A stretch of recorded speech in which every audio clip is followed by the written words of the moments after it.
Veja só, o STF tinha maioria para proibir a chamada revista vexatória dos visitantes em presídios. No entanto, o ministro Alexandre de Moraes decidiu levar a questão para o plenário e o julgamento será reiniciado. Pelo entendimento predominante, até então, não seria mais permitido o procedimento de exposição e inspeção das partes íntimas de quem vai visitar os detentos nas unidades prisionais. Esse tipo de revista é feito para tentar evitar a entrada de drogas e celulares dentro dos presídios nas regiões íntimas. E agora, há a possibilidade de o negócio virar, porque estava caminhando para a proibição, mas parece que teremos divergência nesse julgamento com chance de manutenção da possibilidade das revistas íntimas. Eu quero muito a opinião de vocês. Tem alguns direitos envolvidos aqui, né? A dignidade, a intimidade, a privacidade, enfim, a própria presunção de inocência, né? A presunção de boa-fé.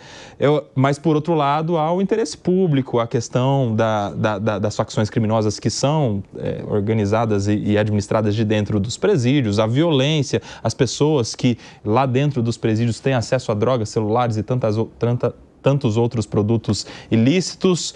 É um cálculo complexo que eu quero muito trazer para essa roda e saber a opinião de vocês. Agora, na reta final, com falas mais curtinhas, vamos começar com o Guilherme Mendes. Kobayashi, isso no fundo é uma discussão que teoricamente é bonita, na prática não faz o menor sentido. As drogas, os celulares entram para os presídios, não é pela grande maioria, não é pela visita dos parentes, nem da mãe, nem da mulher, nem do filho do prisioneiro. Elas entram porque tem agentes que são cooptados, porque os sistemas de segurança são falhos. E de fato, quem acompanha, já viu a vida de um presídio, é realmente degradante. Muitas vezes se pede para uma mulher tirar a roupa, ficar em pé em cima de um espelho.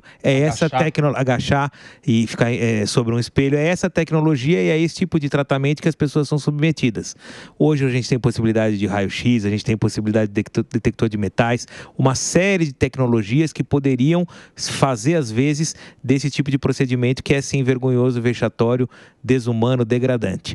Na prática, acho que dificilmente isso vai acontecer, porque se o sistema prisional inteiro é falido e vem superlotado, vem sucateado, não vai ser justamente no momento de vistoria e de checagem dos visitantes que nós teremos padrões civilizados e civilizatórios. Provavelmente, a humilhação daqueles que vão visitar os detentos vai continuar nos presídios cada vez piores, Brasil afora. Então, você acha que continua a revista íntima? A tendência é continuar porque é um discurso que fica bom, não é? Fica bom para todo mundo. Quem vai passar a humilhação é quem vai lá. Quem não vai ao presídio não sabe nem do que está falando. E na dúvida, então, é melhor dificultar a vida do preso. Então, se fosse para popularmente tomar uma medida popular, seria melhor deixar lá a decisão. São poucas pessoas que passam por isso dentro do universo daqueles que opinam sem conhecer.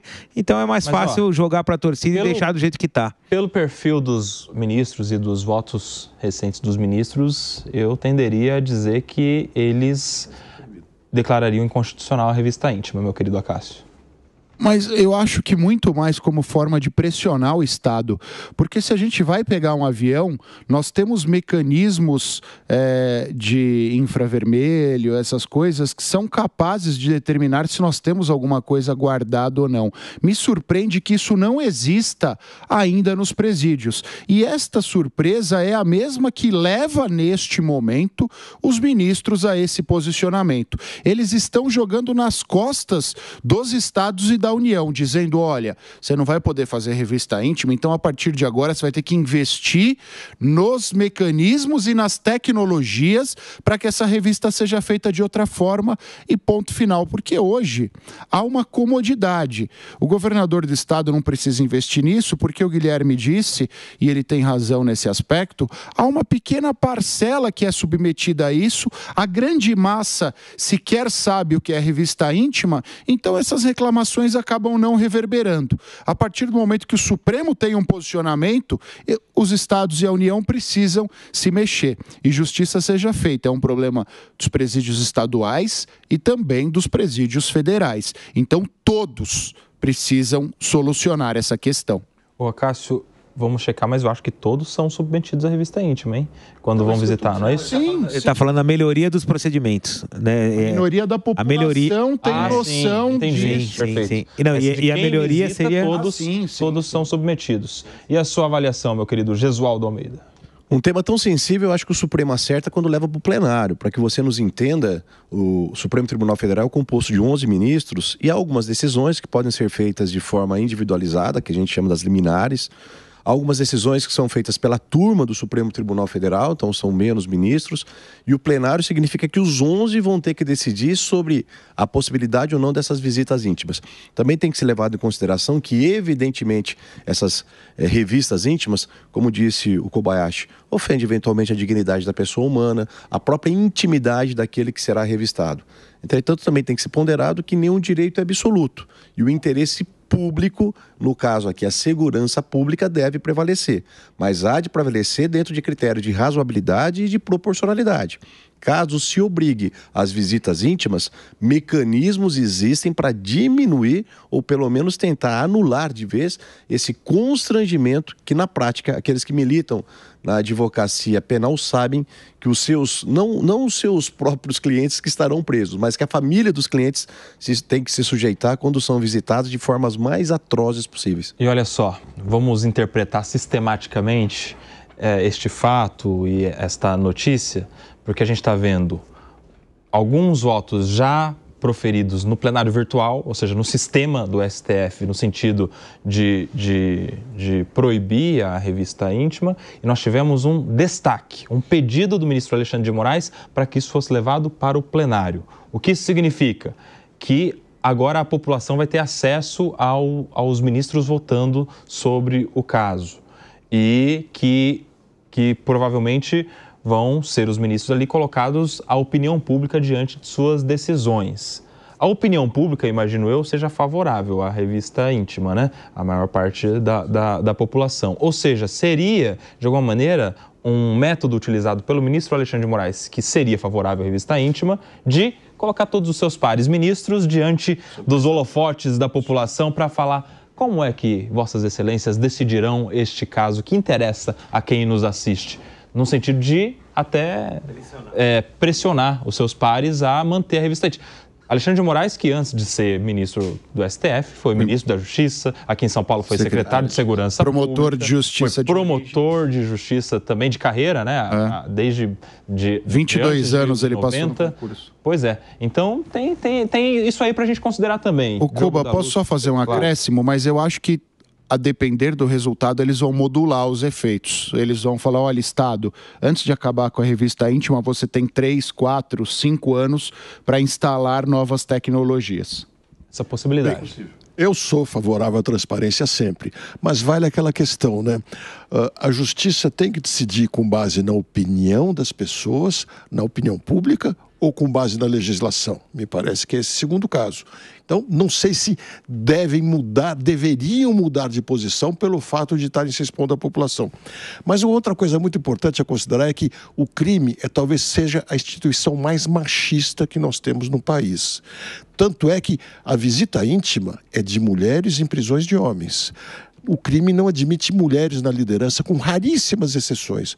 As mulheres presas praticamente nunca recebem visita íntima de seus pares. Veja a diferença aí. Essa humilhação é contra as mulheres, que são forçadas a levar no interior do seu corpo os objetos que as pessoas querem, seja drogas, armas, o que for. Então, ela é muito degradante. Bastaria colocar os bons raio-x que, como disse o Acácio, em todos os aeroportos do mundo tem, não custam caro, e resolveria todo esse problema, porque daria para saber se a pessoa tem até dentro do estômago alguma coisa ilícita. Agora, o que mais deveriam estar discutindo de verdade, aí eu não vejo ninguém falar, por que tanta visita íntima? Se a pessoa está presa, tem que ter essa visita íntima? Ou tem que ser aquela visita numa parede de vidro? A questão aí não tem a ver com a visita íntima, hein? Tem a ver com a revista íntima. Sim, mas a revista só acontece porque existe a visita íntima. Não, se houver a visita, não vai haver. Não, a revista íntima é para qualquer visita. A mãe vai visitar o filho, ela tem que passar por uma revista íntima. Exato, mas por que não se faz aquela visita com o vidro que separa as pessoas? Como a gente vê nos filmes por aí afora, Tantos lugares do primeiro mundo são assim. Por que tem que ter o contato direto da pessoa e principalmente num ambiente fechado? Porque a visita íntima é num ambiente fechado. Sim. Eles têm esse direito. Se for num ambiente aberto com câmeras, vai ser muito mais difícil da pessoa tirar qualquer coisa de dentro do seu corpo para entregar para alguém, não é? Porque a visita pressupõe, segundo a lei de execução penal, a ressocialização e a visita, por exemplo, tem que autorizar o filho a abraçar a mãe, por exemplo, só fazer entendeu? um parênteses? Autorizar o contato que caberia pessoal. estar sendo discutido. Mas no Brasil e no mundo funciona da mesma forma. É que a gente está acostumado nos filmes com o que no Brasil é o RDD, o Regime Disciplinar Diferenciado, e os presídios federais. Quando o regime de cumprimento de pena é mais grave, de fato não há esse convívio. Agora, quando é um regime mais brando, há esse convívio no Brasil e lá fora funciona da mesma forma. Eles ficam no pátio junto. O parlatório é só para o regime mais grave. No RDD aqui, por exemplo, a família só encontra com o preso pelo parlatório, não há esse acesso pessoal e durante 2 horas por semana. Então, depende do regime de cumprimento. Mas eu insisto, é esse assunto que devia estar sendo discutido, porque quantos presos nós temos nessa condição que fica na separação de vidro? Pouca 2, gente. 3, 5% deles? Nem isso. Portanto, eu acho que deveríamos sim estar discutindo se a visita de contato corporal deveria de Você acha que todo mundo tem que estar no RDD? Agora principalmente, existe tecnologia barata e fácil de ser instalada para resolver essas questões. São as câmaras, são as vistorias, são os raios-x. Se tudo isso estiver funcionando bem, não acontece essa bandalheira que a gente sabe que acontece na maioria das prisões. O Cobas, eu queria colocar primeiro esses julgamentos virtuais do STF, tem que acabar para ontem, eles são funcionários públicos, tem que ir lá pessoalmente fazer os julgamentos, para com essas sessões virtuais, tem que fazer os julgamentos presenciais, é para isso que eles são remunerados, não essas sessões virtuais que fica muito confortável para eles. Coloca o voto lá, não é exposto ao escrutínio público. E segundo que eu outra coisa, coloca o voto lá e não tem direito de exercício da defesa. Exato. Porque o advogado não pode fazer a sustentação oral com o voto virtual. Aliás, teoricamente, a sustentação oral, sabe como? O advogado pode gravar um vídeo e enviar para suas excelências. Vão assistir, certamente sim, né? 15 minutos de cada um dos advogados. Não pode, de jeito nenhum. Tem que voltar às sessões presenciais, é funcionários públicos. A ideia de tribunal é essa, de corte superior é essa. O debate é presencial. Eu também me oponho totalmente à existência da visita. Eu acho que não deveria existir. Se você está preso, você tem que arcar com algumas RDD consequências. Para todo mundo, é isso? RDD para todo mundo. Se houver, seria essa sem contato físico, mas em havendo, que infelizmente, que seja necessária a revista íntima, porque a quantidade de coisas que entram no presídio é enorme, inclusive dentro da comida, né? Muitas vezes se leva comida, que não deveria ser permitido também, leva-se livros, um monte de coisa e acaba as coisas entrando aí. Hoje, na prática, o raio-x pega na comida, mas não pega na pessoa. É engraçado isso até, né? Você tem um raio-x para os objetos e não tem um raio-x para a pessoa. É uma coisa meio sem sentido, né?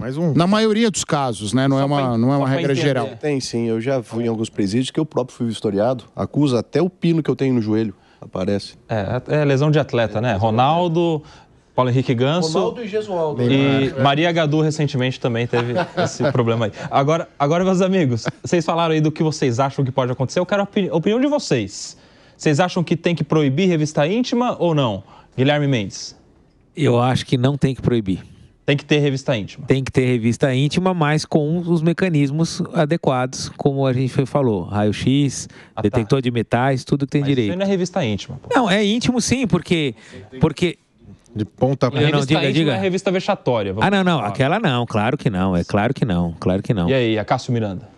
Eu acho que a gente tem que ter os mecanismos para que a revista íntima não seja necessária. Mas o Gesualdo tocou num ponto importante. Não existem direitos absolutos. Nós estamos na rua. A polícia pode nos abordar. Óbvio que não será feita uma revista vexatória, mas pode ser feita uma revista. Então, quando a gente vai sopesar um direito individual e um direito coletivo, obviamente tem que prevalecer o direito coletivo. Se há necessidade sob pena de risco, tem que fazer, não tem jeito. E aí? Concordo com a aula desse grande Acácio, que é isso mesmo. Eu acho que tem que ter, sim, a revista íntima, desde que não exponha constrangimento desnecessário. E vocês, meus? Tem que usar tecnologia. Dá para fazer essa revista sem ser vexatória. Porque se nós admitirmos que possa ser a revista vexatória nas pessoas, nós teremos que admitir também que nos aeroportos onde passam, muitas vezes, terroristas, deveria ter a revista vexatória para todo mundo. É lógico que não. Mas tem que ter controle sério nas prisões. Não como regra, como exceção, com certeza sou a favor de que continue existindo, até porque se a polícia ali, o sistema carcerário tem alguma suspeita, tem que investigar, até porque entra-se muitas drogas, armas, enfim, nas penitenciárias, infelizmente. Sim, para fechar rapidinho aqui agora, o João Belucci trouxe um assunto que também gosto muito de discutir, porque sou muito crítico, que é essa coisa das sessões virtuais, né? A gente tem que ver um ministro destacar, porque ele quer um caso para ser levado ao plenário. Tem que contar com a bondade dele. Esses dias a gente estava vendo o STF discutindo aí algumas dessas ações, controle de constitucionalidade, em que o STF estava discutindo como é que deve estar escrito a certidão do nascido vivo. Tem que ser parturiente, não pode ser mãe mais, por conta do homem trans que pode ser parturiente. E aí isso poderia ser discriminatório ou não. E aí eu fico vendo isso, Acácio Miranda, sendo discutido no plenário, quando a gente tem quantas ações penais no STF sendo discutidas ou paradas, porque não estão sendo discutidas naturalmente, paradas no tal do plenário virtual. Eu acho que a gente tem um problema muito mais grave, né? O nosso Supremo julga muita coisa. O nosso Supremo tinha que ser uma corte constitucional e ponto. Todas as outras modalidades de ações que chegam no Supremo pela via recursal deveriam ser julgadas pelo STJ e pelos tribunais regionais federais e pelos TJs. Há muita coisa, há matérias muito diferentes chegando até o Supremo Tribunal Federal. E aí fica até difícil a gente comparar o nosso Supremo com outras cortes constitucionais, como é o caso da Corte Norte-Americana, como é o caso da Corte Francesa, da Corte Alemã. E também, para além disso, a questão do plenário virtual, o direito de defesa é um direito absoluto. E o plenário virtual, inegavelmente, acaba tolhendo, acaba diminuindo o direito de defesa. Por isso só, ele já não deveria ser admitido. Eu acho que, na verdade, eu vou até modular agora, Acácio. Eu acho que deve existir, sim, o plenário virtual para duas questões. Primeiro, casos já com precedentes firmados e que as partes, por seus advogados, concordem que aquilo seja julgado no plenário virtual, até por uma questão de celeridade e tal. O problema é quando tem um caso em que o advogado está lá pedindo para ser julgado no plenário físico e suas excelências não deixam porque não querem. E outra coisa, Gesualdo, quero a sua opinião. Enquanto o STF está julgando essa coisa aí do nome que vai escrito na certidão do nascido vivo, a gente tem as ações penais paradas, quando a gente sabe que as ações penais têm precedência sobre as demais. Rapidinho para fechar, Gesualdo Almeida. Eu não acho que o problema é necessariamente com o Supremo Tribunal Federal, mas com o modelo que se emprestou ao Supremo Tribunal Federal pela Constituição. Como disse o Acácio, é muita atribuição, muita competência do Supremo Tribunal Federal. A título de comparação, a Suprema Corte Americana julga 600 processos no ano. A gente julga 110 mil processos. São 11 ministros, faz a conta de quantos ministros estariam julgando esses processos e a qualidade desses julgamentos. Portanto, nós precisamos fazer um filtro urgente das atribuições do Supremo Tribunal Federal, senão teremos essas distorções cada vez maiores.